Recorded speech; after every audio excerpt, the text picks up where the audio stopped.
喂，你今日幾點鐘返嚟啊？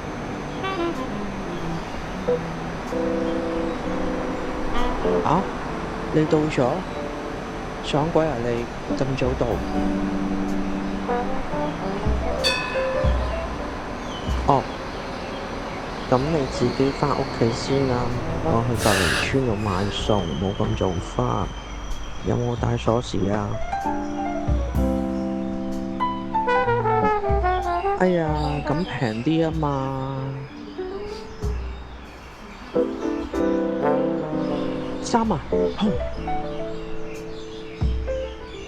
係喎，你幾多個人返嚟啊？路線615往屯門碼頭嘅一卡一列車個人？即將駛入2號月台，請勿仔超越黃啊，線。你幾時上車先肯識時返個女仔小心月台啊？邊嘅空隙。阿媽唔係話催你，係關心你啫。一個人好開心咩？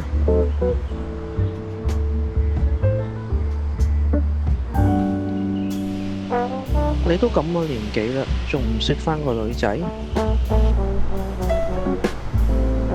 咁我又冇話要抱孫，不過隔離村個 B 女好鬼得意嘛，所以咪諗起你細個嘅時候咯。不過人哋封咗利是俾你，我話大家係平輩，唔使啦，佢都係要俾。咩鬼嘢啊？佢俾得起你，你收得落啊？撞鬼嚟啊！仔啊，阿媽講咁多都係想你好啫。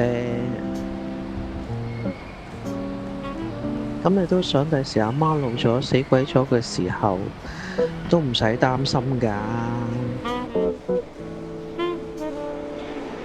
我而家先知道咩叫養兒100歲長憂99啊，寶貝仔。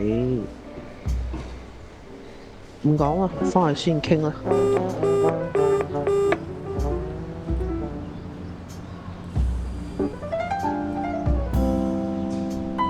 最近我好鍾意聽一首歌，佢其中一句歌詞係咁嘅：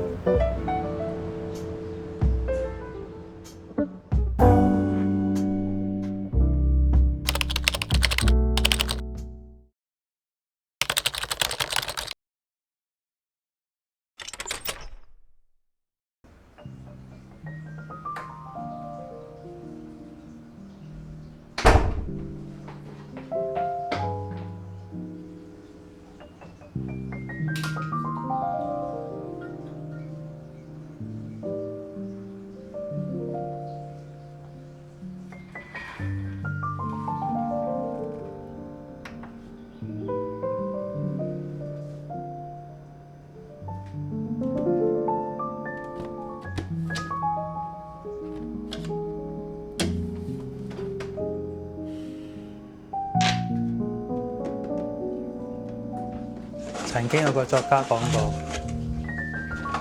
人生可能有80% 嘅快樂係因為同人交流，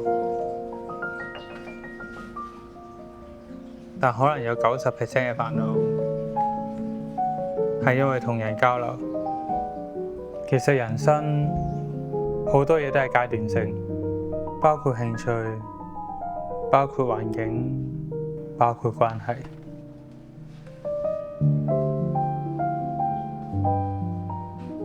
而每一個階段嘅開始同結束，都唔係我哋話事。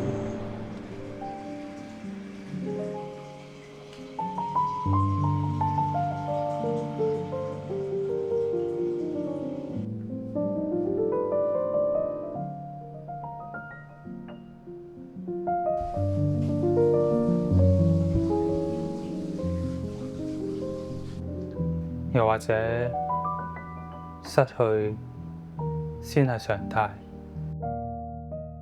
有啲嘢唔到你留住。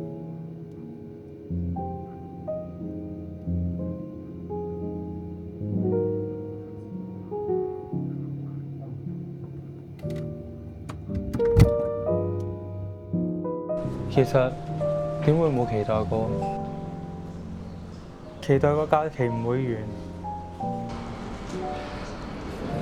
期待個旅程會繼續，期待大家仲喺度，期待收到你嘅消息。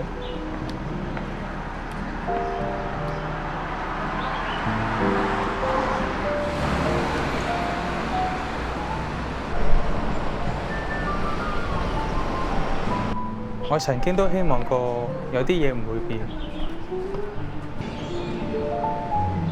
但結果連我自己都變咗。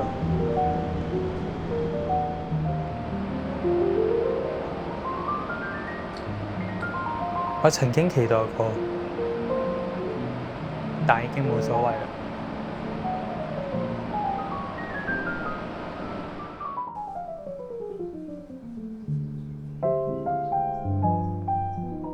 曾經有人同我講過，等下啦，時間會俾出所有答案。